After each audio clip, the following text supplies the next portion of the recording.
Hey, we are back again, me and Nigel. Hi, Nigel. Hi, Karen. You all right, my darling? I certainly am, baby. How are you? I'm all right, thanks. Tired as usual. Yeah. Not working, tired. But we've come together today to do a different hangout. We've been doing quite a lot on one subject at the moment. We're coming to do one on a PowerPoint that you've put together. Yeah. It's kind of random. It's not, as we go through the PowerPoint, it's not in any particular order. It doesn't have any particular form to it. It's just essentially a bunch of pictures that I put together because they're just off the charts. Wow. I don't have the answers to what all these pictures are. So Karen and I thought that if we put it on a hangout and we put it out there for you guys to have a look at, then maybe you can give us some answers. Okay, 1 second. I'll just get the PowerPoint up. Think you know his story? Off you go then, Nigel. Yeah, think you know history, think again. I think I should say at this point, for those listening, this is part 1 of 2. To do this all in one go, I've got 2 PowerPoints. Think you know history, think again, part 1, think again, part 2. And as I say, to do it all in one is just going to be a mind blow. So we're gonna do this one, and then we'll give it a couple of days, and we'll put the next one out. So okay, so let's go through it together. Just tell me when you're going to number 2, number 3, number 4, and then I can put them up. Okay, well, let's go to the next slide, which talks about wars. Now, I think most of us know that World Wars 1 and 2 were not what we've been told and taught they were. I've come to the conclusion that World Wars 1 and 2 was simply designed to destroy most of this, which is the next slide, which is Tartaria. Well, destroy the Tartaria buildings and take the children was 2 of the things they did. Yeah, but again, there's a few anomalies there as we'll come to. So on this next slide, you can see what we're told is the map of Tartaria, which encompasses most of China, like 80% of China, all of Russia, Siberia, parts of America, the whole thing. Essentially a one world civilization. And I think everybody listening to this is going to know, if you look at the next slide, clearly big people. You've got a white woman and a dark-skinned man. And I see this, I think I've mentioned this before on previous Hangouts. Living in China, I see people, from young people to old people, that have different coloured skin. You've got people who are as white as me and Karen, and then you've got, ranging through, people with a slight tinge of yellow, a slightly darker tinge of yellow, a light tinge of brown, a darker tinge of brown, and a very dark tinge of brown. And yet they're all Chinese. You know what that says to me? Maybe what it is they're always telling us about these countries and people, but maybe we've always been mixed, quite a mixed race of people all along. Yeah, I definitely think so. And it's also been traced back to the 12 tribes of Israel being all Tartarian. So in this slide, I mean, we can't put it into proportion. We don't know how tall that fence is, but they certainly look like, taller than your average Joe.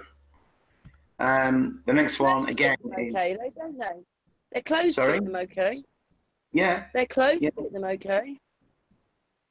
Yeah, I think a lot of their clothes were tailor-made and made to measure. So this next one. Wait a minute, Nigel, if you look at the left-hand side, there's like a sign up. That sign doesn't look that old, does it? It says, there's a bottom letter, it's just above the gate, there's a sign. Yes, yes, it doesn't look old at all. Oh. No, it doesn't. Right, next picture, number 5. So we've got the next one, we've got a postman. Again, we've got no, we don't know how high that balustrade is next to it, but, again, he looks quite tall. Am I clutching at straws? Well, let's go to the next one and see. It might be that what it is they've lied to us and made the pictures up, so they might have superimposed him in, which makes him look bigger than the background. That's quite possible. But if we go to the next slide, this guy's name's Robert Ludlow, and he's been in quite a lot of pictures. You can find him in quite a lot of pictures. And this guy was like 7'11" or something absolutely ridiculous. Really tall fellow. And if you just type in Robert Ludlow, you'll find him all over, pictures of him all over the internet. If we go on to the next one, we can see this quote-unquote cowboy, who's clearly the same kind of height as Robert Ludlow. I mean, if we're generous and say that the small guy is 6 foot. Do you think they've been superimposed in on that picture? Do I think what? Not saying that the man isn't tall, but do you think they've been I mean, he's got nice clothes, hasn't he, made for him? But do you think that that's been superimposed on that building, that picture by the building? I don't know. There's a lot of evidence that we've looked at before that shows the really high doors, and so no, I don't know. I mean, there's no way to prove it or disprove it. But this guy's clearly quote unquote cowboy, sheriff, or whatever by the way he's dressed. And the thing is, you know, if you go back to the one before, the Robert Ludlow one, you know, there's a couple of girls there who they seem quite comfortable. The one on the left, it's almost like, you know, can I have your phone number kind of thing. Oh, excuse me. So we've got the cowboy. And then if we go to the next one, I actually think this is another one of Robert Ludlow, but you can see the height of him compared to the doors. So this house is obviously not made for tall people. I mean, that guy would have to bow quite low to get through that door. Yeah. Yeah. And the door's quite tall anyway. Yeah. Well, if you look at the height of the door compared to that lady and the man, then it's not. Yeah, it is quite tall, but it's not tall enough for him. 7'11" from memory. 7'11". So how tall's the porter guy in the door? He must be about 5 foot. 5 foot something, yeah. I mean, we say that the average height is 6 foot, but it's this magic 6 again that we're learning so much about. You know, the number 6 that just seems to creep into everything. You know, when you die, you've got to be buried 6 foot under. You know, we've got the Lyras keep 6 feet apart, and only 6 people at a gathering. It just, I don't know. The number 6 just infiltrates our reality so much. Their dad is 6 foot. My sons are 6'2", 6'3", so they ended up being a few inches taller. My daughter's about an inch taller than me. Well, I'm actually from memory, I'm actually just under 5'11". But they say 6 foot is the average. Now, I'm not sure how tall that door is, but it's clearly over 6 foot. And if Robert Ludlow is 7'11", then he's going to have to bend down quite a lot to get through that. That makes the porter quite small then, doesn't it? Yeah, but that makes the woman even smaller. Wait a minute, we're on him outside the door. Yeah, with the porter and the woman inside the door. Yeah. That's not a woman. That's a man. In the doorway? Really? Yeah, that's a porter inside that door with his hand on the frame. Don't know if that looks real. Don't know if that's real. His hand on that frame. All right, let's go to the next one. Clearly, a posing picture. God, they look awesome, don't they? I'm a bit frightened if those were behind me. Well, they've got clothes made for them. They've got clothes made for them. They look quite smart, don't they? Yeah. I think these clothes must have been tailor-made. I mean, you couldn't just walk into Burton's and pull them off the shelf, you know. But all these guys in all these pictures, they all seem friendly. You know, it's almost like two civilizations living side by side in total happiness. Well, I noticed that. I noticed that in the SAR video last night, that there was soldiers, and then next to the soldiers, there was another set of soldiers, and they were at least they were about a head taller than the other ones. Yeah, all of them. Yeah. Well, we'll come to that in these PPTs, because I've got some drawings and things that show that quite well. So the next one is something that a lot of people have seen. This is quite a well-known picture on the internet, where you've got the two gentlemen wearing the top hats, and of course the top hats make them appear to be even taller than they are. Oh, so I've gone to the wrong one. I thought we would. Oh, hang on, I've missed one. There you go. Sorry, I've missed one. We'll just go back to the man who's got his arms out. Okay.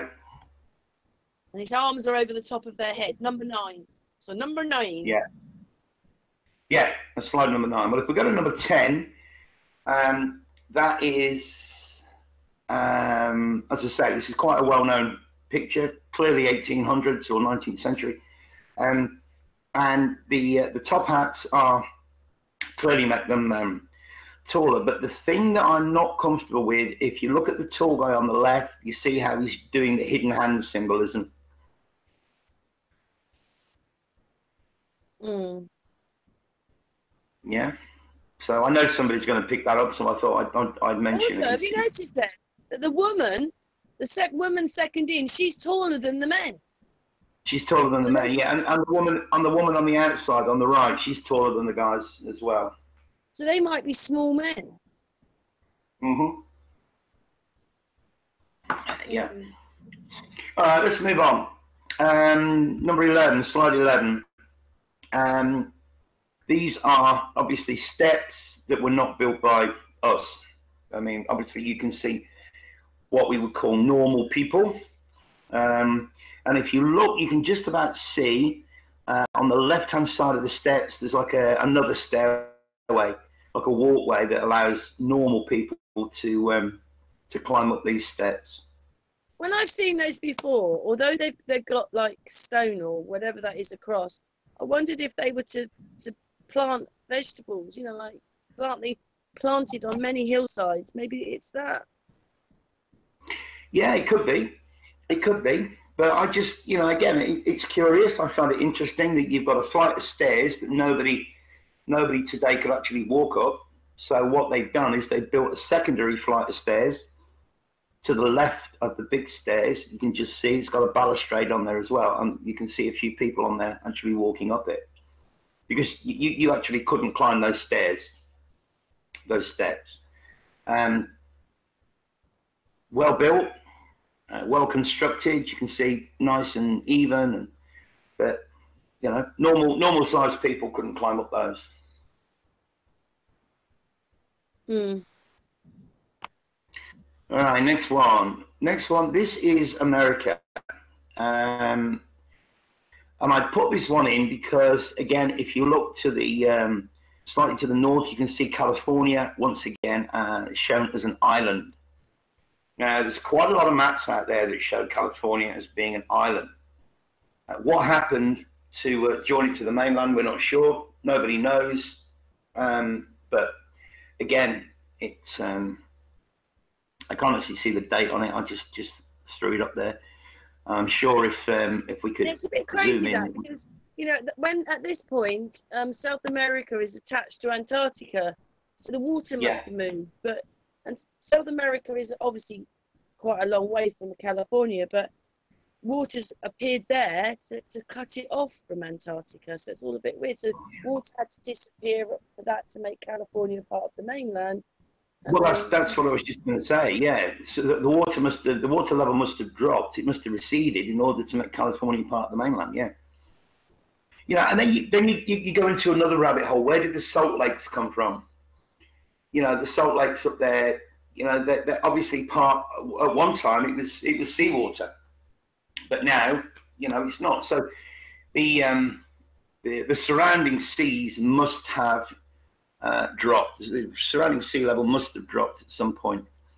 But the fact that these maps, they're not that old. You know, we're not like going back thousands of years. We're only going back 200 or 300 years. So something really, really big happened very, very recently. Very recently. All right, let's get into some juice. The next slide, slide number 13. This is an aeroplane train. An aeroplane or a jet-propelled overhead train. God knows how fast this thing could have gone. What happened to it? Where are the remnants of it? What happened to the track? What happened to the whole thing? Nobody knows. But this is not, again, this is not that old. We're not going back. What, 50s? You know. Huh? 1950s? Yeah, maybe a little bit older than that, but certainly not. We're not going into antiquity. No. This is called the rail plane. That was it. You don't know, do you? It could be the 1800s. You don't know, do you? Right. That's right. But if you can just about see in the bottom right-hand corner where it's got the writing, it's called the rail plane. The rail plane. I mean, I just want to get on it. I think it's amazing. Anyway, let's move on. Starthorpe, we won't dwell too much on this, but, you know, the Starthorpe that is totally covered in greenery. Was it planted there? Did it just grow natural because it was abandoned or what? I don't know, but it's a beautiful, perfect example of a wonderful Starthorpe that is just totally covered in grass and shrubbery.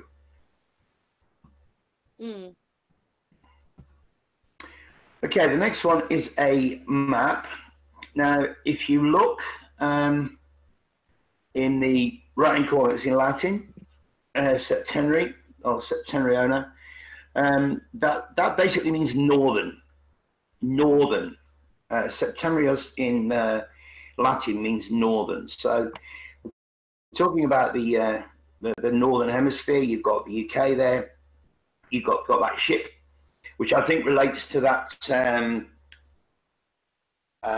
barbarous ships that you did a video on, Karen.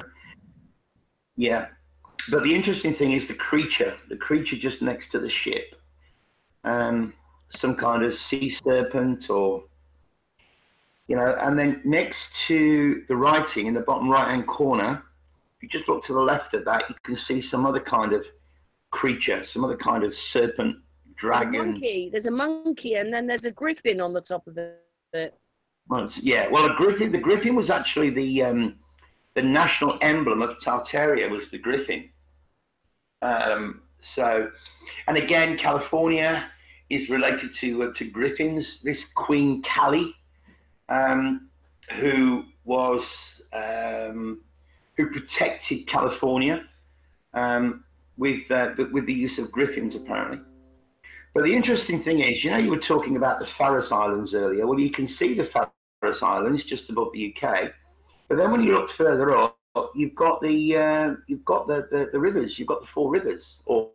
Yeah, and there's another island. So this is Greenland here, the bigger island lying on its side. Yeah. There's Iceland below it, but there's another island there. And another island, and another island, and another island, and another island, much smaller. You've got the island of Friesland, which was owned by Denmark, but apparently it's not there anymore. Well, when I say it's not there anymore, you won't see it on any modern maps. It's spelled Friesland, Friesland. Is that the one below Iceland? Yeah, it's the one below. It's kind of southwest of Greenland, near Iceland, very near Denmark. Green one. Friesland, yeah. Yeah. Anyway, that was my bit. There is the size of Greenland. It actually is. They've lied to us. And there's the four rivers. Now, Greenland is all the four rivers and Greenland, but they've lied. But it sort of almost attaches because you can see two islands and then the four rivers. Yeah. Sadly, some of these maps we can't find a date. But you know, there are some that have dates of 1700, 1600, 1700. So again, whatever happened very, very recently. Okay, on to the next one. This is another star fort. This time, I want you to look at the house right in the middle of it. Is that a house, or is it part of the you know, the star fort insofar as where people kind of lived or slept, or what? We just don't know. We just don't know. We don't even know what they were built for. That one looks more like a castle, although they're called forts, but they're not forts. No, they're not. They're energy. They're energy grids. I've got a wonderful picture. I think I sent it to you by email, but I'm going to put it into the next PPT. It's of a picture of a quote unquote cathedral that is black. Black as the ace of spades. You can see it's all charred. Because again, you know, according to my own research, what I've come up with is that cathedral, they weren't built for that. When you think of the first part of the word cathode rules. The word cathedral comes from the word cathode, in my opinion. And I think we've got enough evidence to show that. But I'll throw that into the to the next PPT. So on to the next slide, and we've got these underground trains, 2 levels, twin level. You can see one above the other. Now, as difficult as that is for people to get their head around, I can absolutely guarantee you that if you went to some of the big cities in China, even just across the border from Hong Kong into Shenzhen and then up into Guangzhou, the underground metro, as they call it, systems are like 4 levels deep. So you've got 4 levels of trains. So you go down underground to the first level, you go down again to the second level, there's another train, you go down again to the third level, there's another train, you go down again to the 4th level, there's another train. Now this one here in this picture, you can see that they're 2 levels deep. But here in China, Can I say 2 things? One, yeah, there's not much gap between the trains, you know, the distance between the height between the trains. And the 2, there's no people there. Yeah. Yeah. Do you think that's real? Do you think that's an artist's impression or something? No, I think due to my experience in China and the multi-level metro systems that they've got here, yeah, I would say that this is real, definitely. But there's no people. No, but as we progress through this PPT, you'll understand why I think this is real. One other thing, you know what they're like about safety? On the train on the left, nothing in front. The train stops, but there's no gate there. Yeah, but there could be a stop on the track. You don't know. Well, it just mean that people could walk off the end. Well, you could say that for both sides. There's no gate there. But if the stairs are in the middle, or if the stairs are at the other end of that walkway, people wouldn't need to walk, you know, kind of towards the front. Maybe it was someone's conception of something that didn't happen, but it could have happened. Yeah, but it certainly looks more like a photo than an artist's impression. You know, even down to the curtains on the front of the trains. Got curtains covering the windows. So, oh yeah, I don't know. Yeah. But, you know, anyway, interesting nonetheless. So the next one, State Street. This is some kind of monorail rail system. I'm not sure the CCRW, the 532 is obviously the number of the train, but this is clearly a drawing. It could be an artist's impression, could be a concept. Not saying it's real, but because it's a drawing, it's not a photograph. But again, interesting nonetheless.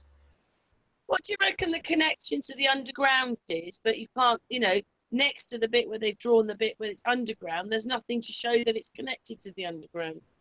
Well, I don't think it was underground to a certain extent. So when we get later on in this PPT, you'll see a picture that you commented on last night when we were looking at this, and I think that will answer your own question. So moving on, this is just something that I threw in because I just think whoever went to the trouble to make this beautiful golden thing, whatever it is, whether it's pure gold or whether it's something else. Yeah, I don't know, but all I see is, I mean, it's not exactly pretty, but it's beautiful at the same time, because whoever created this has gone to an awful lot of trouble to make it look the way that it looks. There's a lot of work gone into that. What it is, where it is, I don't know. I really don't know. But it's a photograph that caught my eye, and I thought, wow. It's like a little church. There's a little church, shell church. I can't remember where it is now, whether it's in Devon or... Yeah, I think it's in covered in shells. I think it's in Cornwall, isn't it? Yeah, Cornwall. Yeah. Can't remember what it's called, but I think it's in Cornwall. All right, so again, just something curious. I don't have the answers. I don't know what it is. I don't know where it is, but you know, it's just something that we couldn't build today, or something we couldn't create today. Even if we could, the cost would be so prohibitive that nobody would bother doing it. The next one, now this one I think is quite interesting, because this is supposed to be just a normal hillside with, allegedly, so we're told, naturally forming limestone. Now the reason I put that in is because I want people to look at how level and flat and uniform that limestone is. So clearly, whatever that limestone was built for, whatever it was created for, all the mud and the soil and the earth on top of it didn't exist. Now, to me, this is just another example of mud flood evidence. As I say, I don't know what that limestone was created for, but you can't argue that it's dead flat. It's it's uniform all the way through, and then it's covered in mud or covered in earth. The next one, again, many people have seen. I threw this in for good measure. This is the petrified elephant. And incidentally, just as a teaser, we're going to be doing a podcast soon. I'm not sure when, but in the very near future, on what I just call art. And we're going to be talking about petrified people, petrified humans turned to stone. And the evidence on that is absolutely overwhelming. It's overwhelming. So something that it's naturally forming. It just looks like an elephant. Yeah, okay, if that's what you want us to believe. But clearly it would have petrified quite quickly, though, wouldn't it? Because it's trunks there, so petrified quite quickly. From what I've seen with the petrified people, almost instantaneously. Now, there's a video that I sent you this morning from A Plain Truth, which is talking about Turkmenistan, talking about the free energy that they have in Turkmenistan. Right at the beginning of that picture, right at the beginning of that video, there's a guy filming a bird, a sparrow, on a electric pylon or whatever. And as he's filming it, the bird literally vaporizes, just vaporizes into nothing.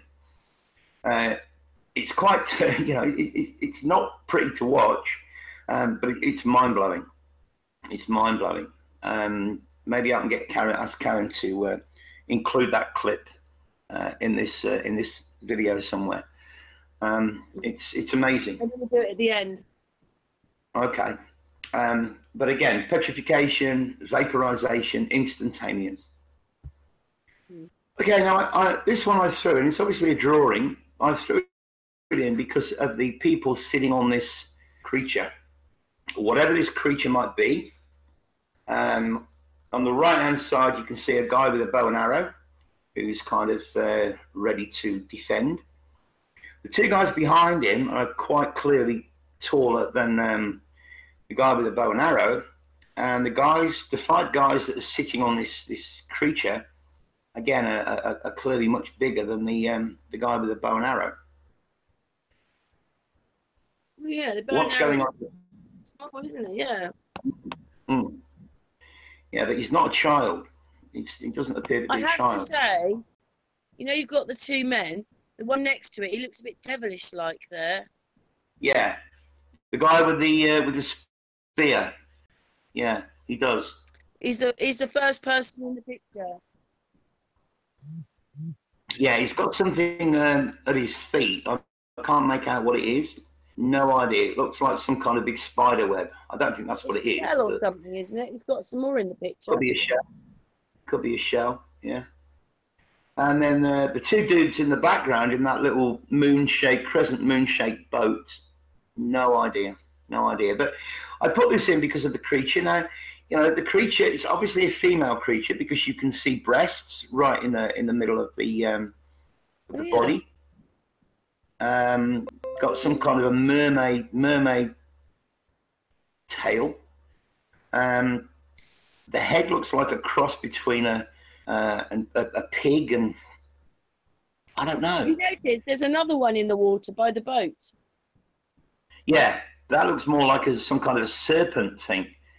Or maybe that's you know, I mean, these I don't think for a moment that this is just the product of somebody's imagination. You know, I think that creatures like this did exist in the not too distant past. Again, we're not going back to ancient mythology. We're going back just literally a few hundred years. No idea what it is, but again, I put it in because I thought, you know, it's curious and people might want to have a look at it. Mm.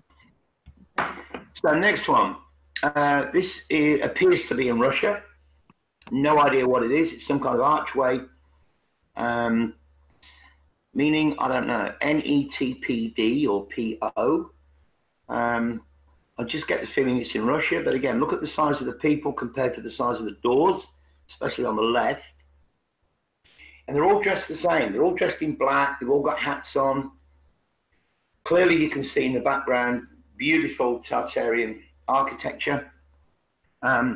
What it is, again, I don't know. I mean, you know, I just think some of these are interesting pictures left over from a bygone age. So this next one, this appears to be some kind of tram. One customer, or maybe he's the driver. Who knows? But it's interesting that there's no driver's seat. The steering wheel looks to be similar to that of a sailing ship. You've got handles hanging from the ceiling for standing passengers.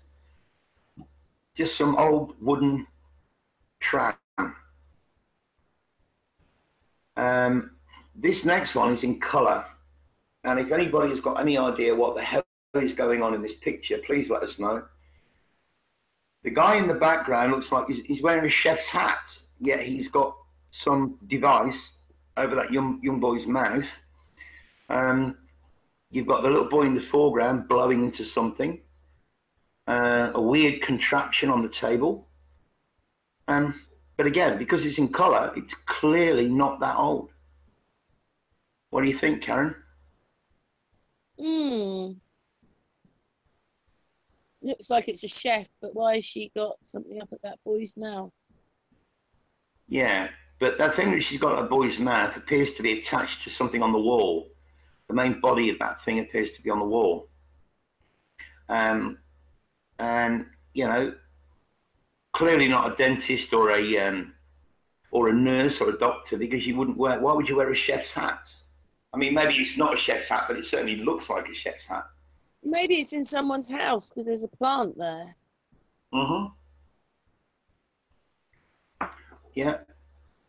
Who knows? Again, you know, it just caught my eye, and I thought, wow, this is really, really interesting. What they're doing, I haven't got a clue. Not a clue. anyway, people can look at that and pause it if they want. So on to the next one, towers, twin towers. Oh, again, I think, yeah, the stunning architecture. Again, this is. I'm pretty sure this is in Russia. What they were used for, no idea, but they've got an interlinking bridge. So obviously you can walk from one to the other without going all the way down to the ground floor. And again, on the tower on the right, you can see the what we are falsely taught is a lightning rod, which is just all nonsense. But we'll get into that in a few minutes. I tell you, in Lithuania, I found another leaning Tower of Pisa. It's on one of my yeah, you told me. So yeah, you told me. They look a bit like these, but it's leaning, just like the one in Italy. Yeah. Well, I think that's mud flood. I mean, we spoke at length about that the other night, and I think that the Leaning Tower of Pisa, it wasn't built like that, but I think when the mud flood happened, the liquefaction happened, then that's why. That's just what I think. That's why I think it's now leaning.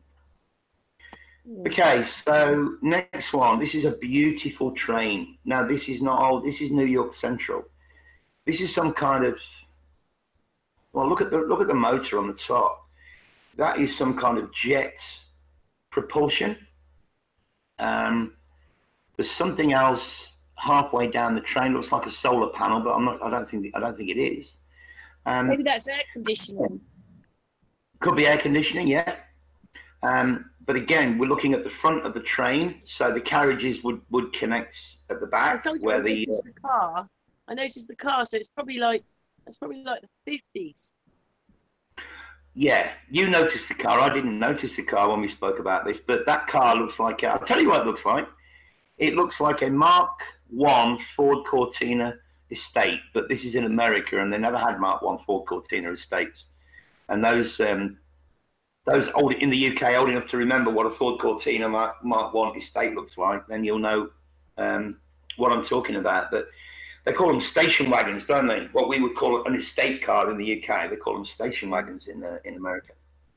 But clearly that car is not that old.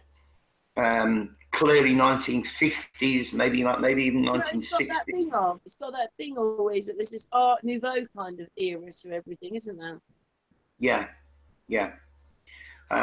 But again, my focus was on the power pack on the roof, which is clearly some kind of jet propulsion. Imagine that! Here we go. They could go to the moon, couldn't they? Oh yeah, of course they could. Yeah, they could go to the moon on that.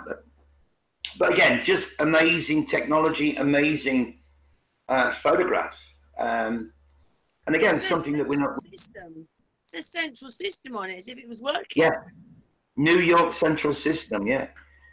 And just a huge mind blow for me. Do you ever think that we're living in a parallel universe or something? Yes. I mean, I think the Mandela effect, up to a point, demonstrates that, as well as other things. But why have we never seen this? Why are there no Americans out there going, oh yeah, you know, my dad remembers that, or I went on that when I was a kid. You know, but it's just like these things appeared out of nowhere. And that is clearly a photograph. It's not a concept or a design. That is a clearly that's a photograph. The engines for turbo. Well, yeah, they appear to be some kind of jet engine, the sort of thing you might, you know, a smaller version of what you use on a plane. But again, I just think it's a beautiful piece of machinery. And we'll come to another one in a minute. Let's go on to the next slide.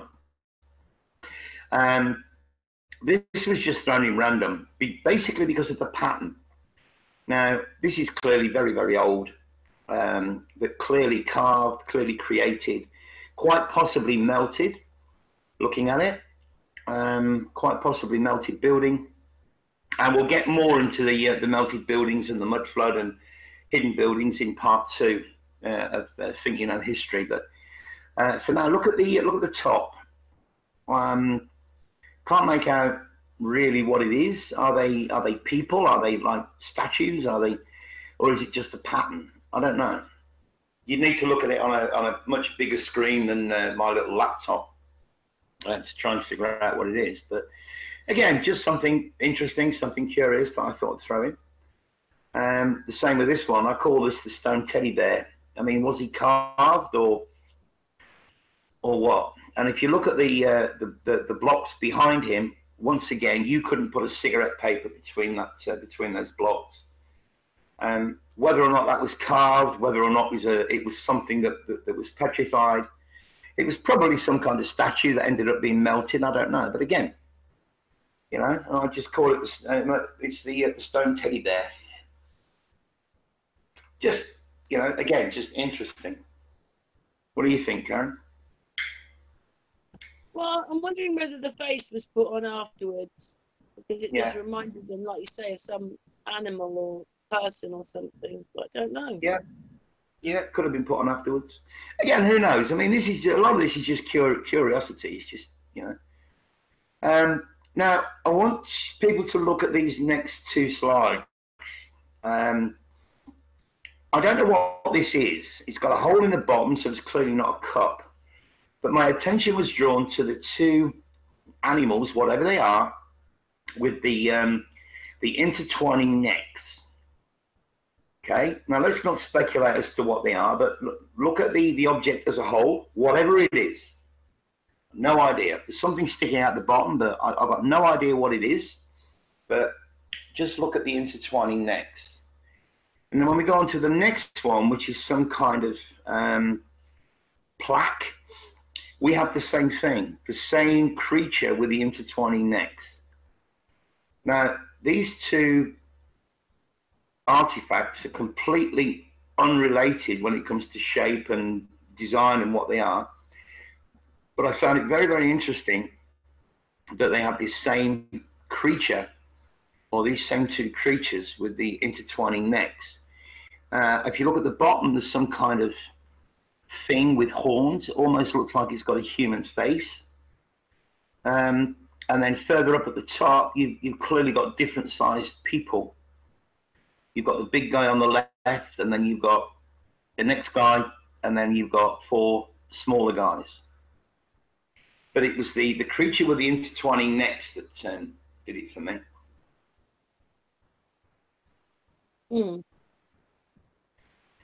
Which reminds me of something that we'll come to in a second. More like dwarfs.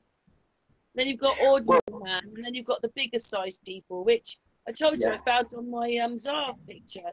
Some of the soldiers were at least a head above the rest. And then you can see taller people in there. There was taller people. Well, you remember I showed you that PPT that I made on giants. I mean, maybe that's something. Well, what we're going to do, guys, we're going to start making a list of topics that we're going to cover, because I've got dozens and dozens of PowerPoints that I've made over the last 3 or 4 years. That I've just put them together for my own benefit. But if we've got the opportunity to put them out and get some comments and see what people think, then that's what we'll do. But I've got a really, really good one on giants from all over the world. Real giants, you know, like living giants. So maybe once we've done these couple of history topics, and the art one, we've got the art one to do, and we've got the giants one to do. So, you know, we've got plenty of stuff to put out there. So again, people can pause that if they want and have a look at that a bit more. But as I say, it was the connection between the intertwining necks that got my attention. Now, this next PPT, I want people to look at the size of the column, the angelic statue, the size of the people. Clearly, you can see the Antiquitech, the street lights, the spires in the background. But one has got to ask... The free energy. Yeah, free energy devices. One has got to ask, how did they get that statue up there? You know, I mean, the first question has got to be, well, how did they erect the column to start with? And then once that column was erected, how on earth did they get that statue on the top? Airships? Airships is a possible answer. Again, that's another whole rabbit hole. You know, you told me the other day. I think you've got them in here. I can't remember which part. Is the electric motorbike in here? No. No, that's another one we can do. That's another showed podcast. the motorbike. You said, well, what were they doing running around airports? But maybe that was the Zeppelin ones. Yeah, I think so. Yeah, for those that are curious what Karen just said, I've made a PPT about electric bicycles that have been around since 1895. We're going way back 100 years, electric bikes. And why it caught my attention is because everybody uses electric bikes in China. We call them e-bikes. They're cheap. You charge them up. It's like a motorbike. It's like an electric motorbike. They don't go very fast, but they're easy, they're cheap, and everybody's got them. Everybody. Every man and his dog has got one. But, you know, if you ask anybody here, even older people, how long have they been around, they say, oh, probably since the 1980s, 1990s. And I'm now able to show that these things go back 100 years. 100 years, more than 100 years. And so, yeah, clearly here we've got the free energy Antiquitech, and we've got this huge column with its statue on the top. And nobody ever takes a step back and goes, well, how the hell did they build that? How the hell did they get that statue up there? And I guess in reality, we'll never know. We can only speculate. Yeah. So let's move on to the next one. And here we've got more trains, two side by side, obviously in a station. Again, stunning. My first question is, where are the windows? Maybe you're looking through the grille at the top where the headlight is. That's the only logical explanation. But again, we've never seen anything like this in our reality, in our lives. You know, in those of us that are pushing 60, we've never seen anything like this in real life, have we? Mm. There is a little window on one of the trains, but it's not at the front. Well, if you look at the one on the left, right at the top of the one on the left, it's almost like you can see a face behind that grille. Yeah? And then again, you've got three lights, one right at the top, then one in the middle of the grille, and then one below it. But, you know, there is a badge, but it's hidden by the glare of the light. But just, you know, again, clearly railway. Is there a picture engine train? If you look on the first train, looks like there's a big picture of something. Yeah, like almost like some advertising. Mm. You know what I mean? It could be some kind of advertising. That reminds me of the 1930s kind of era. Yeah. Yeah. Well, maybe it was, but the fact is that they're gone. They're gone. We don't see them anymore. You know, we don't remember them. You know, and guys, you know, for those that are watching this and listening to this, you know, if you're kind of our generation, you know, born in the 60s, 70s, you know, show these pictures to your parents, and if your grandparents are around, show it to your grandparents and ask them what they remember. You know, and let us know, because, you know, it's like Karen says, are we living in some kind of parallel universe? You know, if we've got say somebody watching this, and they can take that picture and go to their 85-year-old granddad and grandmother and go, hey, what do you think of this? They're either going to be, what the hell? Or they're going to go, oh, yeah. Me and your granddad went on one of them when we were kids. So, I don't know. The next one's just a big statue holding something. Clearly on this one, there's emphasis on the woman's chest. Why, I don't know. But again, looking, you know, if you look at the trees and that in the background, this actually looks quite big. Was it sculptured? I don't think so. But we'll leave that for the until we go into the art PPT. Next one is sandboarding. Now, sand sailing. I actually remember this when I was a kid. This is not new to me. You used to be able to do this in Blackpool. Do you remember that, Karen, when you was a kid? Never been to Blackpool. You what? I've never been to Blackpool. You've lived in the UK all your life and you've never been to Blackpool? No. you must be in the minority. Yeah, probably. I haven't been there. Well, you're not missing a lot, according to what I remember. But yeah, you could do this I'd like beach to go up surfing. the Blackpool Tower. I'd like to go up that. Yeah, but what you're seeing here, I do remember from the first time I ever went to Blackpool, and you could do this on some of the beaches if the weather was right. So that's nothing new. Next one, I just threw in because it was interesting. In the background, you've got this beautiful totalitarian building, and clearly this one. No, I've missed. Have I missed one? That's it. Sorry, there you go. I've missed one. There you go. The cinema. I mean, somebody's gone to a lot of trouble to make that kind of roll of film, just as a. Yeah, I saw that. It's in 1930s. They did things like that. They had. Yeah. What was it? They had bras going round in the one I saw. Like yeah. Why would you have that? Like there are these bras going around this thing. They seem to go. No idea.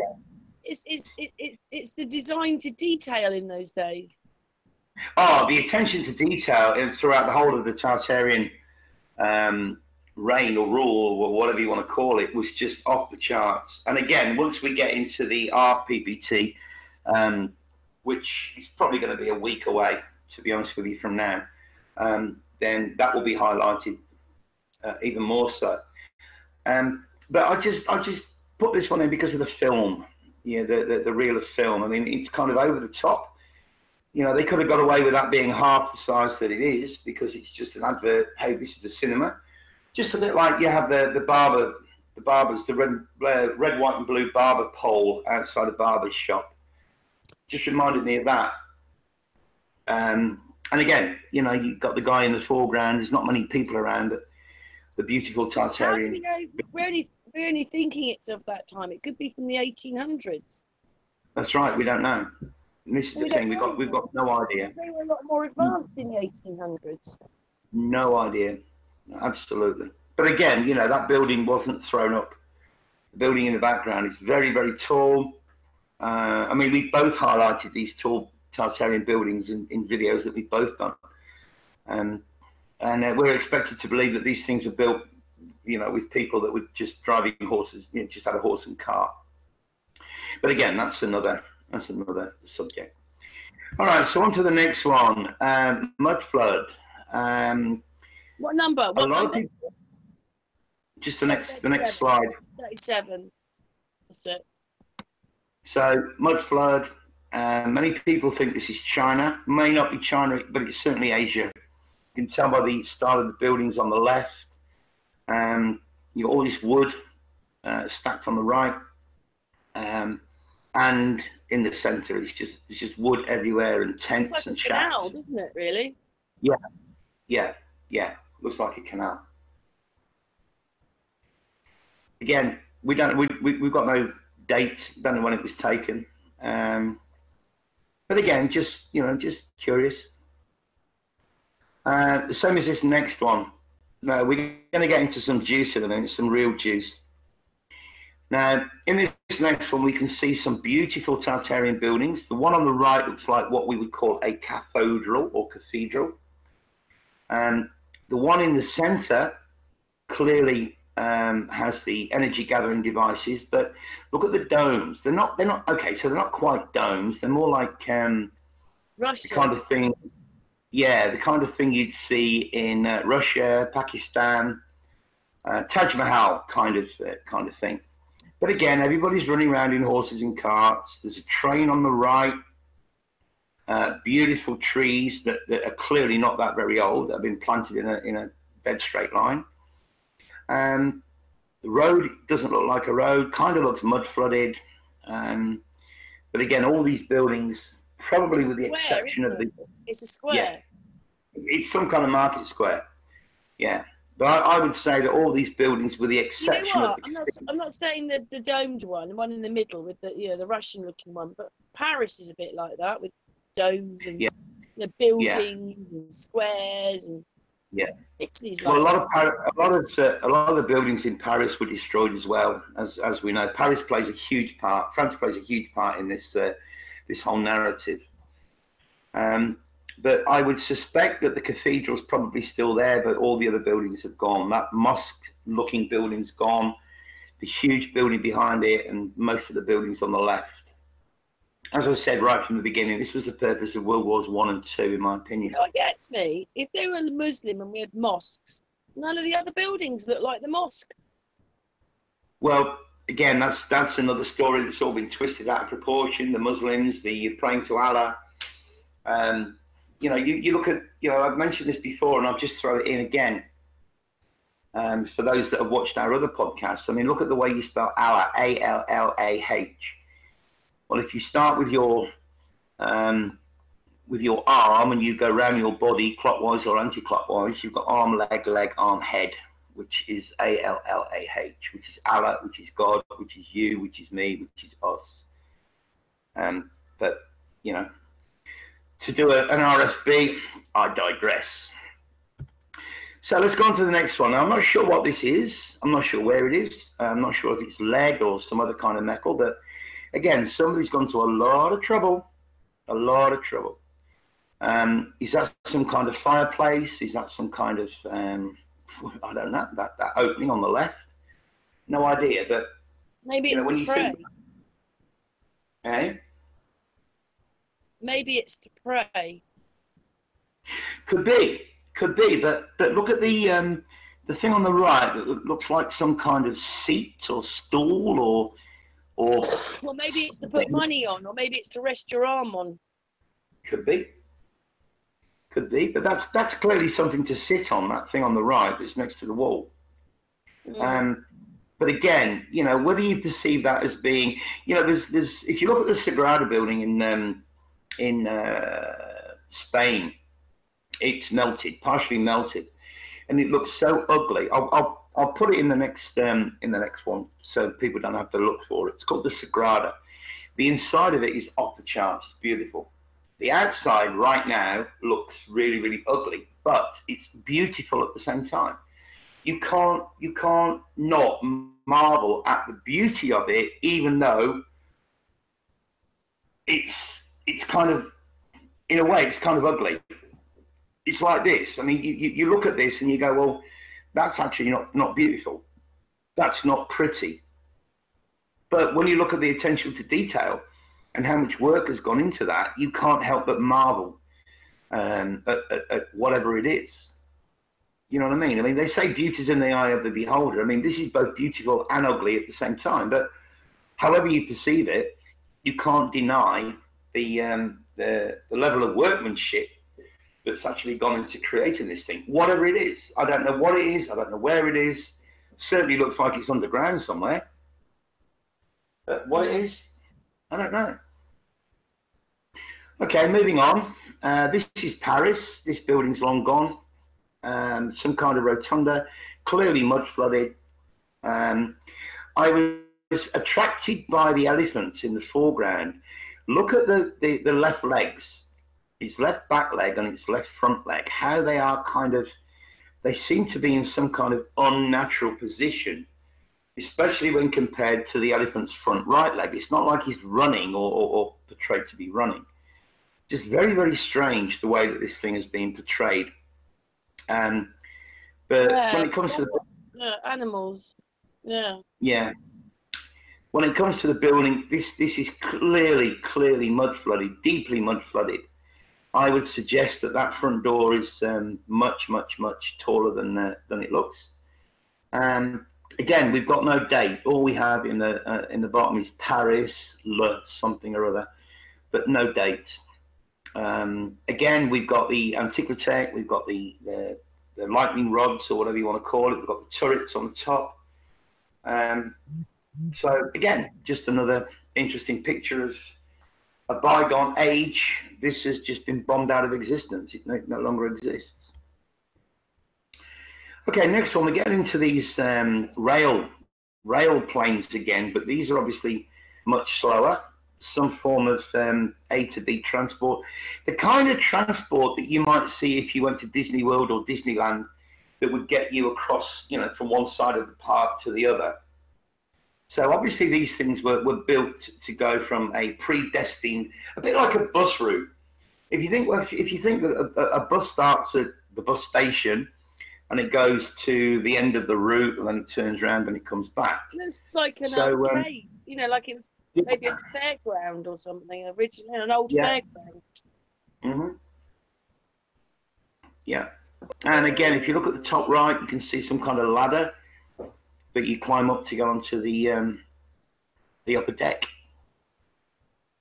Very, very strange. Very strange. Now this next one blew me away. Now, if you look at the top left, you can see CCCP. Now that's Russia. That's not China. CCP is China. CCCP relates to Russia. What this guy is looking through, what is on the roof, this appears to be some kind of speaker, and clearly it's a 1950s style truck, flatbed or whatever. But that device that that guy's looking through looks quite sort of high tech. Again, no idea what it is. No idea what it is. And don't pay attention to the foreground where you can see the AAP thing. I think that's just how, when I took this screenshot, I just think it's how the previous picture faded out into this one. So that's actually not part of it. But again, what this guy's doing, what he's looking through, no idea. Now, even though that's a speaker, he doesn't appear to have a microphone. So again, it's all open to interpretation. No idea. What do you think, Karen? I don't know. I don't know. You know, this really isn't so much about what you and I think. It's about what maybe people it's out to there. look in the dark. Maybe it's infrared. Could be some kind of infrared, but then why would you need that if you got headlights? You know, it's a truck. So I don't know. I don't know. This is why I want to put this out there to see what the viewers think of this. You know, let them throw their ideas in. This next one again, I'm not sure where it is. It's in Europe. I've got a feeling it's in Paris. But again, beautiful totalitarian architecture. For a change, there's a lot of people. In the foreground, you can see horse and carts. Next to the building, you can see a train. Loads and loads of people. Close to the river. And RU, could be Russia. The top says www.trip-guide.ru, so could be Russia. Russia was one of the first places to get electricity. Yeah. Well, in a few minutes, we're going to get I looked it up, and Russia was one of the first places. It wasn't America, it was Russia. That doesn't surprise me, because Russia was Tartaria, and they had all that stuff anyway. All right, so on to the next one. This is the caduceus. This is the medical logo, the medical symbol. Now, quite often, people, you'll see this with just one snake, not two. Now, apart from the stunning sculpture, for want of a better word, when we look at duality, when we think of duality, when we think of good and evil, or black and white, or up and down, and it's funny that I don't want to go biblical, but the biblical Jesus was talking about taking the middle path. You know, don't take sides, don't pick sides. And what I see from this caduceus is that if you look at one snake as being good and the other one as being evil, or one side of the what do you call it? It's got the flame on the top. One side of that being evil, one side of that being good. Then what that's showing here is that both snakes, both serpents, at some point are on the side of good and are on the side of evil, or on the side of good or on the side of bad, because they're twisted around the flame, around the cornetto, around the ice cream cone. Which is a bit sort of like it was with like just before the war, you know, with Germany and the swastikas. And yeah.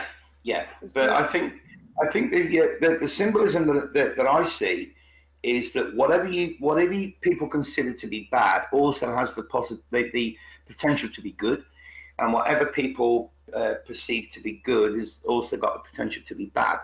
And that is, to my mind, is represented by the way these snakes are twisted around this this ice cream cone, demonstrating that they, 1 minute they're on the good side, and the next minute they're on the bad side.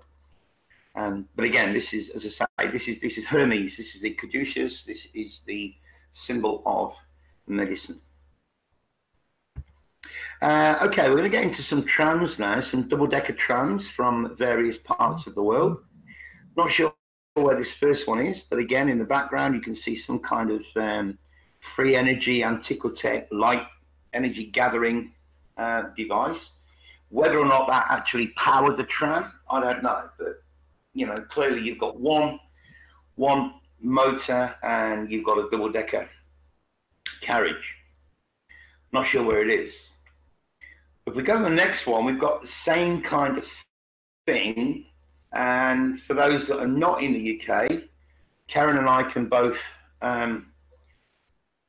testify to the fact that Fry's is a... It says Dundee on the bus. Dundee something. Okay. Dundee Cycle. The advert on the second one says Dundee Cycle. Well, Dundee Cycles, Dundee's in Scotland. Fry's chocolate cream. Fry's is a UK chocolate manufacturer. So I would say this is definitely in the UK, likely in Scotland because he's got Dundee Cycles on the back. So why would you advertise Dundee Cycles if you're in London? I don't know. But again, they obviously have the train, the tram tracks embedded in the road. Maybe they dubbed them out after the mud flood. Who knows? But again, just this mode of transport. And it's interesting that in both those pictures, you've got one tram or one motor, and you have two carriages, one sitting on top of the other. This next one, just off topic for a minute. I mean, I know many bricklayers. I worked in construction for many years in Australia. I built more than 26 houses. A lot of my friends over there are bricklayers, and some of them are awesome bricklayers. And I don't know any bricklayer that could build this today. Not one. Absolutely outstanding. I don't know where it is. No idea. Obviously lacquered. It's obviously been painted with some kind of lacquer or whatever, protective covering. But the brickwork is just outstanding. And it's just beautiful. I said to you when I saw this, the bit on the right, if you look at the aquarium in Brighton, you look inside it, they've got ceilings like that. They've got these amazing ceilings. They're like that.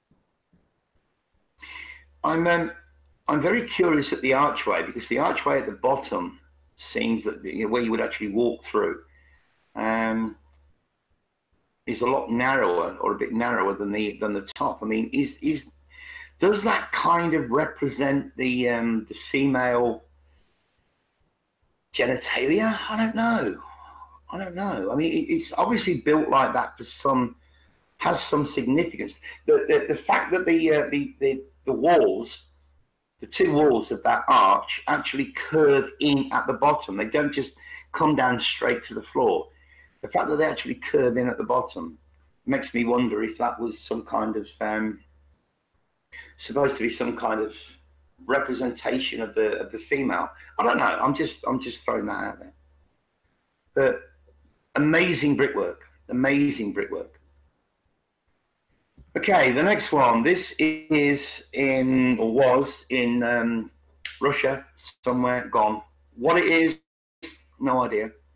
Again, you can see the street lighting, no wires. Looks like some kind of party or something going on with all the colours, and not happy with the sky. Looks like some fire might be going on in the background, or some kind of destruction. But if you look at the bottom right hand corner in the distance, you can see a couple of modern looking towers, clearly totally unrelated to the building on the left of the picture, and what the building in the center of the picture is, I don't have a clue. Kind of resembles some kind of lotus flower or something similar. What do you think, Karen? Don't know. Again, you look in the foreground, and whatever those black things are in the foreground, the two on the left are obscured with smoke, and the other four are quite clear. So there's obviously some kind of fire going on, some kind of destruction going on. No idea what it is. No idea. Look at the lights. Sorry? Look at the lights. Yeah, that's what I said. There's no wires. This is clearly free energy, Antiquitech. No wires. The street lights are lit up from the ether. On to the next one. This is clearly Russian, and it's another tram. Looks a little bit out of place. No people, or very few people. Some kind of weird bridge-looking thing, or in the background. But you can tell by the lettering on the top of that tram that that's somewhere in Russia. Now, this next one blew me away because I put this PPT together earlier on this year, and the fact that all these people are wearing masks, they've got some kind of listening devices. The color of the picture looks like it's in some kind of war. The building could have been for a film. I don't know, but they're all wearing gas masks. No idea what the building is. No idea what that round thing on the top is, and no idea what those speakers are. They look like the old linguaphone, the old record players. You remember the guy with the dog? Yeah. That's what they kind of look like, and all different sizes. But again, just a very, very weird, spooky looking photo. No idea. Okay, this next one is Tooting to Blackfriars, and this is a horse-drawn carriage.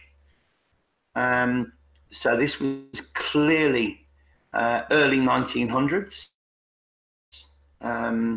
Cobbled stones, cobbled pathway, cobbled road. Looks very dirty, like it was dug out from the mud flood. Don't know, but Tooting to Blackfriars, for those not in the UK, that is London. Looking good, Nick, though, don't they? Hey? The horse is looking good, Nick. It's not like they look too. They do. And don't they look like very, very attentive, like they're waiting for their orders? You know what I mean? Weird. Like a history that's been and gone, but we don't. It's like it's happened, but it hasn't happened. Absolutely. That's why our title is, think, history, think again. And another one, the next slide. This is a horse-drawn double-decker.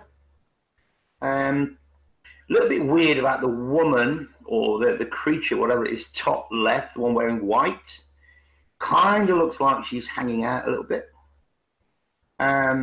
Nothing special about the houses. The houses look like typical UK style buildings, but I thought it was interesting that this is a double-decker horse-drawn tram, and yet in some of the previous slides we looked at, the trams had a motor at the front, and yet these are horse-drawn. So again, the history is just so convoluted. And of course, everybody in those days, all the guys in those days wore hats. You didn't go out unless you wore a hat. Like 1915, 1918, something like that. Yeah. Horses look good again. Again, yeah, they do, don't they? Okay, so the next slide shows why we had World War I and why we had World War II, and just that nonsensical destruction of these beautiful buildings. evil that's taken place in this world over the last couple of 100 years. But the trams are going. Again, yeah, you've got the trams. You can see the trams. There's 3 of them there. But just the whole area is just completely devastated. So sad. Next one is, again, another tram, but this time we've got 6 horses, which is a little bit confusing. If all the other trams only had 2 horses, why does this one have 6? Well, one could argue that there's snow on the ground and maybe they needed a bit more pulling power. But again, if you look in the background, you can clearly, if you look at the just to the left of the front horses, you can see the mud flooded window. So this building was clearly Tartarian, clearly mud flooded. And now, as I say, we've got 6 horses pulling the tram. Just incredible. This next one is... It wasn't exactly a very big one either, was it? No. It's got 6 horses. It's a little carriage it's pulling. Yeah, yeah. It's not even a double-decker. You know, if it was a double-decker carriage, you could understand it maybe having 6 horses in the snow, but it's a little farty thing. It's, you know, it's nothing. And do those horses look smaller? They do look smaller. But I think the most important thing in this is not only the size of the archway or the size of the doorway in the building, but the fact, as I say, on the left, you can clearly see that it's mud flooded. And talking of mud flood, if we go on to the next slide, we can see underground buildings, tunnels being dug out, clearly covered by mud. What that bridge thing or that scaffolding is, I've got no idea. Amazing. The background we can see a spire, and that's where the airships used to dock. But clearly digging out from the mud. French? Is that flag French? Don't know where it is. Don't know where it is. Now, the next couple of pictures I've just thrown it. As I say, none of this is in order. It's just all random, and there are more mud flood pictures. But I want to look at this next picture and try and figure out what is going on here. You have this naked woman holding some kind of orb. You have the guy behind her who's kind of, I'm not sure if he's covering himself or revealing her, but he's got one wing. The woman on her knees on the left has got her hand up as if she's a little bit scared. Yeah, and the woman on the right's got a sword, but she doesn't look particularly bothered. She doesn't look particularly scared. But what this woman is holding, I have no idea. Who the guy behind her is with the. It's interesting that he's only got one wing. Well, you can't see his left wing. You can only see the right one. She's behind her head. What she's holding, I've got no idea. But, you know, if you think that's weird, then let's go to the next one, which is Fairy Fireman. I mean, what the hell is going on here? You know, you've got these firemen putting out a fire, and these guys are flying. They've got wings. It says 2000 at the top. Yeah, I know, 2000, but I don't know what that means. But what the hell is going on? You've got firemen with wings trying to put out fires, and it's just, is this just somebody's imagination? I mean, it's clearly a drawing or a painting, but is this just somebody's imagination, or is this kind of semi-real? I mean, who the hell knows? You've got a fire going on downstairs in the background. You don't see any people there putting it out. But in the foreground, you've got another fire with these firemen with wings flying and putting out a fire. I mean, yeah, guys, yes, it does my head in two, right? I mean, I've got no answer to this. I've got no idea. Could just be somebody's imagination. It could be something more than that. I don't know. The next one is just the remains of a boat. I've got a picture, so I've got a PPT somewhere that shows a boat that was a photograph of a boat that was excavated from the mud in somewhere in Italy, And this ship, or this boat, which was powered by oars, is 1 kilometre long and 700 meters wide. It is absolutely huge. Right. I'll try and find it. I'll try and find it and insert it into the next show that we do. I've got so many PPTs, so much stuff that I put together. Sometimes it takes me a while to find them. But yeah, so this is the remains of a boat. The guy in the foreground just there for, what do you call it? To represent the science. They had the infrastructure, didn't they? Yes, they did. And you can see that this guy is standing on some kind of railway line, some kind of rails, and this boat appears to be on some kind of, it's being moved on some kind of train or some kind of wheels.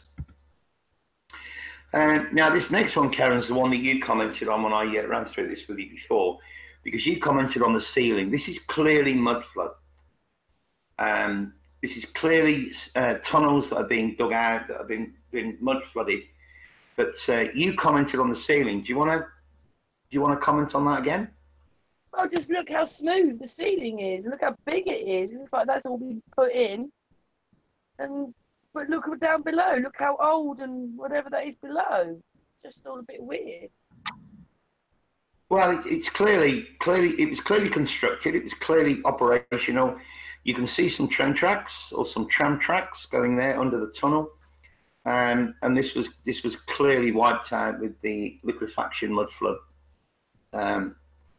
But most of those of us who have looked into this seriously, and I include Martin Liedker, I include John Levi, I include myself, I include Karen, and many, many other people.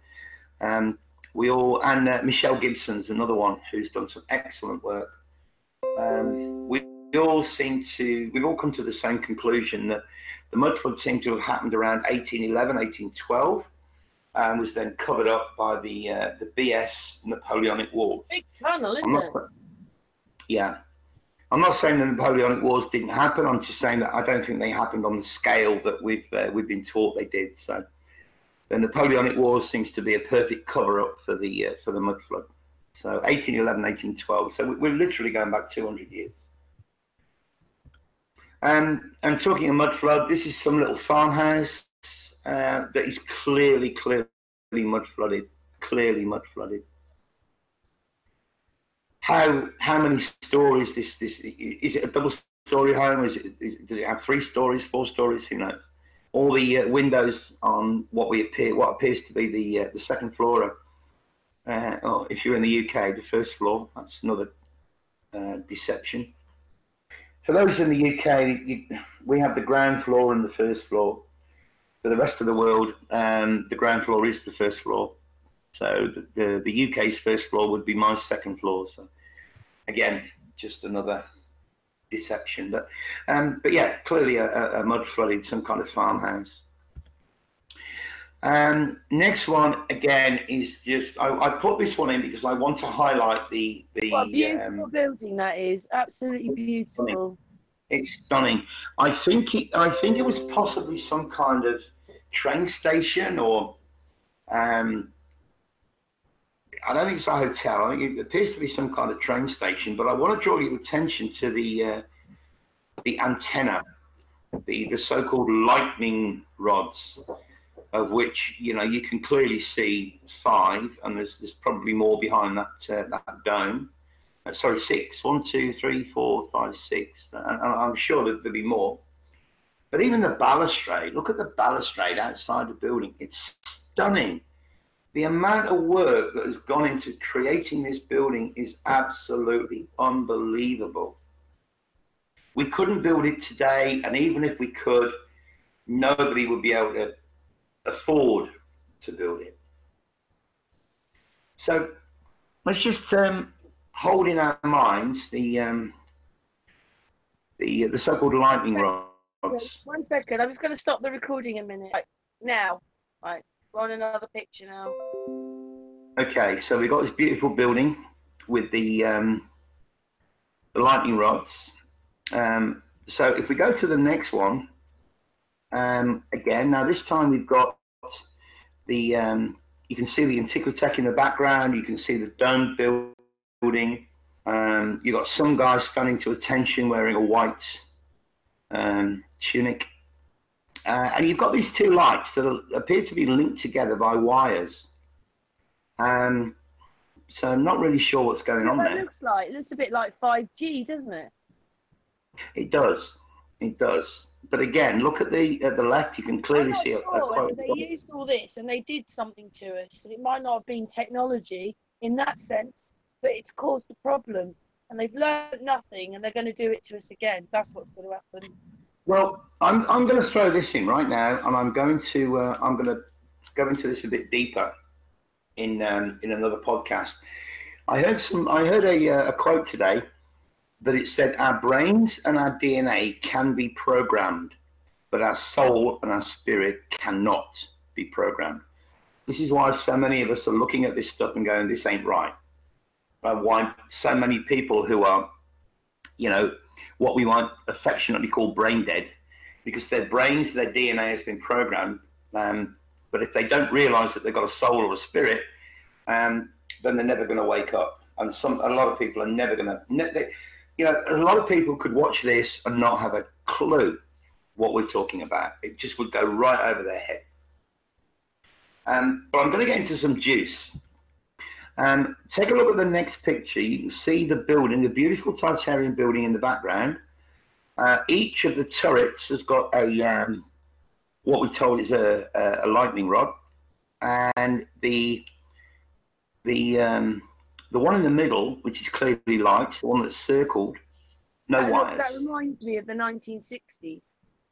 Yeah, yeah. Maybe, but I seriously doubt that building is still there.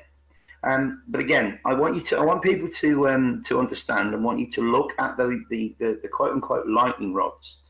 And we're told that this is all from Antiquitech and so on and so forth. Now, just make sure you're sitting down for this next picture, because this is going to absolutely, the next 3 or 4 slides are going to blow you away. Here we go. This is China today. Look at the lightning rods.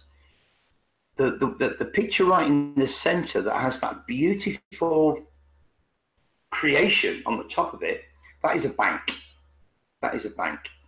The tall building next to it clearly has similar.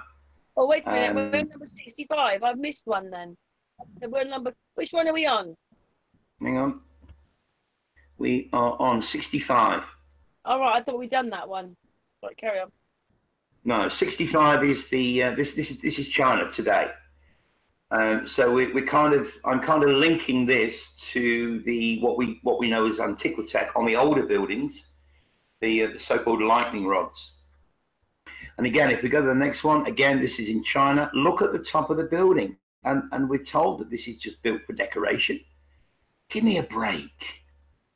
This is what we know as Antiquitech that is still being used today. These are photos that I took with my camera. These are not pictures that I pulled off the internet. This is the next one's like a Chinese pagoda, and Chinese pagodas go back, 300 or 400 years. And yet on the top you've got this golden Antiquitech. And in the foreground you've got this pole with 4 lights, no wires. Unless of course the wires go up the pole, but there's certainly no external wires. This is China today. The next one, again, is a commercial building. It's an office block. And again, you can see the what we know as Antiquitech on the top, energy gathering devices.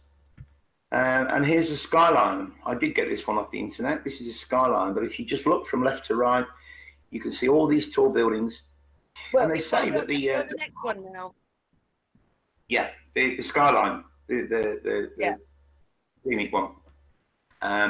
Sorry guys, I can't share my screen on this hangout. So basically, I'm going through the PPT at the same time that Karen's going through it at her end. So she's sharing her PPT, but I'm not seeing what she's sharing. So we're kind of both going through it together. So apologies for that. It's just how this thing works.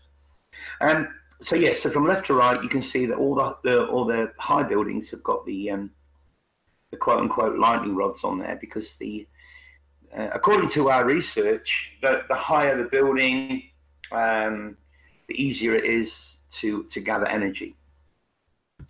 And the next one is showing pretty much the same thing, but from antiquity. I'm not sure if this is a lithograph or... Because I've been doing a bit about the Tsar of Russia. It kind of reminds me of the late 1800s. Yeah. But if people look at that, now let's just go back one slide and relate that to what we've just shown. It's the same technology. They're just hiding it from us. It's the same technology. And this is what that Turkmenistan video was about, with a bird that evaporated. So, yeah, I sent you the link to that, Kaz. So if you can put that bit in at the end, I would really, really appreciate it, because it's going to blow people's minds. So yeah, so we going back to this lithograph or black and white painting, drawing, whatever it is. It's showing the same technology that we've had for hundreds of years, and we're now paying for our electricity, but it's all being gathered from the ether. All these power plants and creating this and creating that. It's all fake. It's all a deception. Now, the next slide is kind of a little bit off topic, but I put it in because A, of the statue, and Amazing. B, of the man. Eh? Amazing.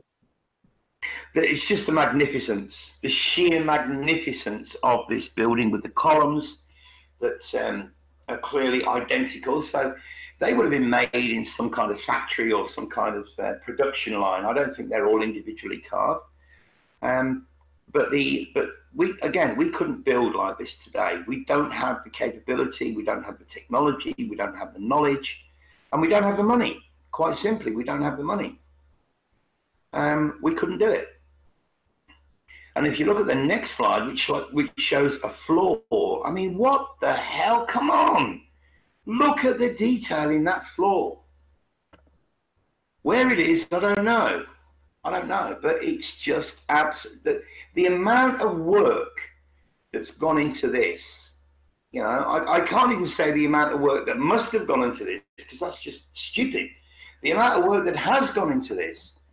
I mean, what that floor is supposed to represent, I don't know. It certainly has some significant meaning, but it kind of looks like 3D. Kind of reminds me a little bit of CERN, but looking at it from the top, as we are, if you look at the outside and then go towards the middle, it's almost like a 3D tunnel. It looks like a tunnel. Do you agree? Yeah, each bit, yeah. And all the architecture and all the flooring surrounding it with all the different patterns and that, it's incredible. And if people can't see how incredible this is, then I don't know what to say. The next one is just a flashback to something really, really old. It's kind of, the one in the foreground is melted, clearly meltification.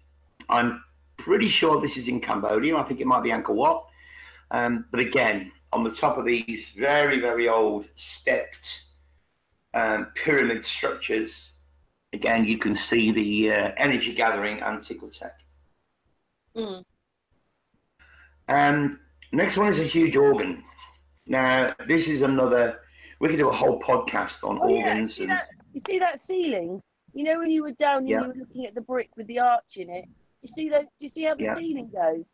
That's what the inside. Yeah, well, wait a minute, that's what the inside of the aquarium was like in Brighton. And that's what the bricks were like in that bit with the opening, you know, with the circular. Yeah. That's what the ceiling was like. Yeah. Well, I've got. They made a lot of ceilings like that in those days. Yeah, I've got. I made a PPT on architecture, and I can show you, or I will show when we do that one. I will show what's supposed to be a church or cathedral in Beijing that has got the identical interior, identical ceiling as a church in America. I can't remember if it's America or Australia, but absolutely identical. You know, apart from the color scheme, which is a bit different, the style is identical. So that's another podcast for us to do. But this one is, look at the size of the organ, perfectly tuned, huge. And, you know, all these, what we know as cathedrals with the cymatic windows, they were all healing centers, Tartarian healing centers. And the organs were there to resonate the frequency generated by the cymatic windows. So they were basically healing centers. Beautifully decorated as well. Yeah, it's beautiful. Mm-hmm. All of it's beautiful. Yeah. I mean, it's no coincidence that there are organs in cathedrals and churches, and we have organs in our bodies. You know, that just didn't happen by accident. So again, that's another podcast we can do, is on these beautiful architecture and organs, and some of them are just huge, crazy huge. Now, this next building, I don't have a clue what it is, but it's got to be one of the most ugliest yet most beautiful buildings I've seen. It's not very big. The doors are huge. It's obviously got 4 turrets, dome turrets. We can't see the one at the far corner, and a huge dome on the top. Now, these domes, as in the mosques around the world that have domes on the top, when we look at the cathedrals as being a cathode, the mosques were essentially anodes. So you have the anode and the cathode. And again, that's something that I will go into more detail in on another podcast. But again, just a beautiful building. I think this is Angkor Wat, this next one, in Cambodia. Could be wrong. Not been there. I've been to Cambodia several times. I've been to Phnom Penh. I've been to the killing fields of Cambodia, which is that a real picture? Yeah. The killing fields of Cambodia, which are exposed to be pretty much fraudulent. I'm not saying it didn't happen, but it didn't happen on the scale that we've been told. That's not really one that I think we should do on the channel, because it will get pulled. But yeah, I think this is part of Angkor Wat. But yeah, just a stunningly beautiful building. Okay, this next one, we were talking about horses and carts earlier on. I mean, I've got no idea what the hell this thing is. It's huge. It's absolutely huge. It's magnificent. It's beautiful. I know it's a drawing. So one could argue it's like a ship on wheels. Yeah, one could argue that it's a concept drawing. It seems strange that it only has a couple of horses to pull this huge, great monstrosity. But again, it's just beautiful. Beautiful. Next one, giant books. There's a few pictures that I've got of these things, these giant books. Never seen one. Would love to. Would absolutely love to see one. Again, is it proof that giants existed, or is this just all part of the narrative? I don't know. But again, it's a very, very interesting topic to look at. And now we're going to get into the final part of the presentation, which is talking about orphan trains, infant incubators. What the hell went on? Why was there a need for these infant incubators? Not just in America, they were in several countries. And basically, you know, a woman would have a baby, didn't want the baby, and would essentially go and put it in. If you go to the next slide, Karen, would go and basically put it on in a hole in the wall where there was a turnstile, and one of these quote unquote nurses would pick up the baby and do whatever was necessary. It just, I don't know. It just doesn't seem right. It doesn't seem natural. It doesn't seem real. But there's plenty of evidence that these infant incubators were out. Actually, incubators were there for a lot longer than they've said that they've been there. Yeah, definitely. Now, I don't know what's going on in this next picture, but there's an awful lot of people in front of a beautiful Tartarian building. What happened to all these people? I mean, they, you know, we're told that there's this overpopulation, which of course is absolute nonsense. It could have been on site. Sorry? It could be marching. Well, yeah, but the point that I'm actually trying to lead up to is the fact that what we have in a lot of these pictures, and I know you're going to agree with me with this on this, what we have in a lot of these pictures from the 18th, 19th century is there's either masses of people or no people. How many pictures have we looked at where there are no people and we go, why? And then we look at pictures like this where there's just a throng, there's just thousands of people. It's like it goes from one extreme to the other. There's either masses of people. How did those people build that building behind? Well, yeah, well, of course they didn't. And on the arch bit, there's something on top of there as well. Yeah, but look at the size of the arch, Karen. Look how big, and look how big the arches are down that side, that right-hand side. But my attention was drawn to the number of people because I look at so many of these pictures from the 18th century, 19th century, where they're vacant. There are no people. So you tend to go from one extreme to the other. There's 2 or 3 people, or a mass of people. Don't know. Again, this next one, beautiful, stunning Tartarian architecture with clearly with the technology, the energy gathering technology. Stunning building, absolutely stunning. Again, couldn't build this today. Now the next picture, we're getting to the end now, which is orphan trains. Now, when I showed you this before we went live, you picked out the little boy in the middle. It doesn't quite look natural, but I've looked at it again, and yeah, I can see his jumper and his arms. So you said you thought that he might have been photoshopped. No, I think they make a lot of these photographs up for her. Like the little girl doesn't quite look right. She's not in the. There's something about the perspective isn't right, but you just don't know. Yeah. But they make up so many photographs for us. Yeah, I hear you. I don't know if they're real, if they're photoshopped. I don't know. But what you've got is you've got these massive people outside that building on the last slide, and then they all seem to disappear. And then you have all these kids that come along from the infant incubators and so on and so forth. And I forget who it was, but there's a famous quote, give me one generation of people and it can change history. You know, if these kids are not learning from their parents or their grandparents, they're only going to learn from the system. They're only going to learn from the teachers, from their schooling. They've got no outside influence. So, you know, I once did a crazy analogy. Imagine that you, and not just you, but anybody listening to this, just imagine that you had been born into a huge house with no windows. And you had everything that you wanted for the first 30 years of your life, but you never went outside. You were fed, you were clothed, you had teachers come to teach you. But during those first 30 years, you were always taught or told that the sky was yellow. There's no windows in your house and you've never been outside. So you've got no reason to doubt that what you've been taught, that the sky is yellow, is not true. So on your 30th birthday, I come round to meet you, and I say, hey, Karen, how are you? Lovely day today, beautiful blue sky. You're going to look at me like I'm some kind of Fruit Loop. What the hell are you talking about, Nigel? Blue sky? What do you mean? The sky's yellow. Right, we moved on. We moved on pictures, sorry. No, we're still on the kid. On the train now. We're still on the kid. The train's the last one. So this kind of connects to the They Live fight scene, which, you know, when you and I spoke about that, I said many, many times that fight scene in the movie They Live just seems to go on too long.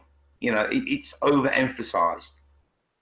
When he's trying to get the black guy to put the glasses on and look.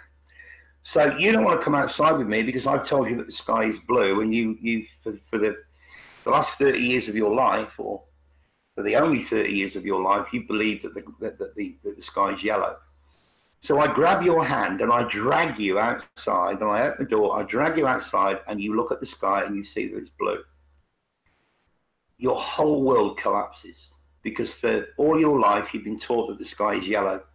and now you see that it's not. Now you see that it's blue, and then you start to question everything else that you were ever taught. Because if you're lied to about one thing, you can bet your bottom dollar that we've been lied to about everything else. And I'm trying to focus on my own channel now because, you know, my channel got taken down and I've had to start all over again.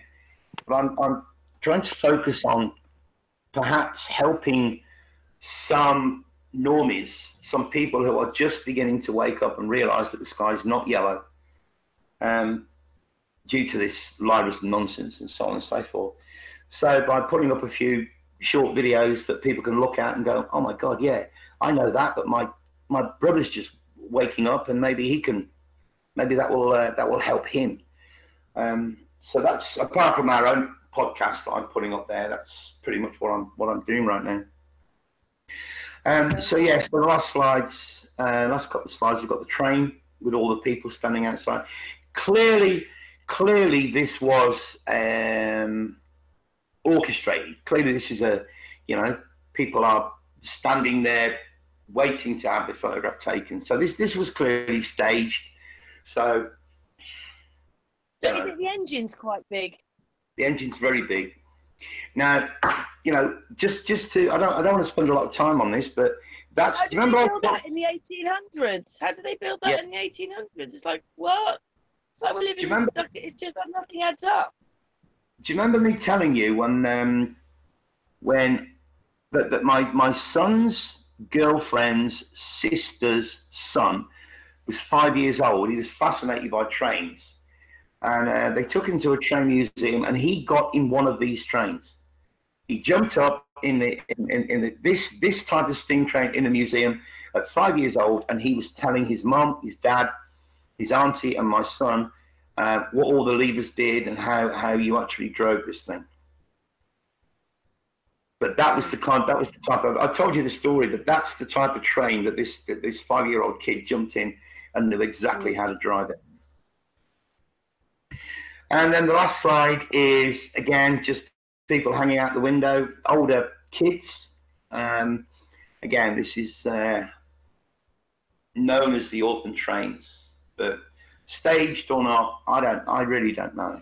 I don't know. But we do know that something happened. Something happened to Tartaria. Something happened to the big people, the tall people. They were somehow eradicated. The kids were taken, stolen, raised, and educated in a doctrine of deception. It's the end of the PPT. 1 second, I'm going to stop the film just for a moment and we'll be back in the hangout. Hang on. Now it's recording. Anyway, thank you very much for that, Nigel. Thank you very much for all that hard work. Now we've got all those pictures. You're welcome. I hope people enjoy it. I hope it's thought-provoking. I hope it makes people think. That's all. Okay, well, do you think then that we've been going for nearly 2 hours. Shall we end this podcast? Yeah, I think this one's long enough.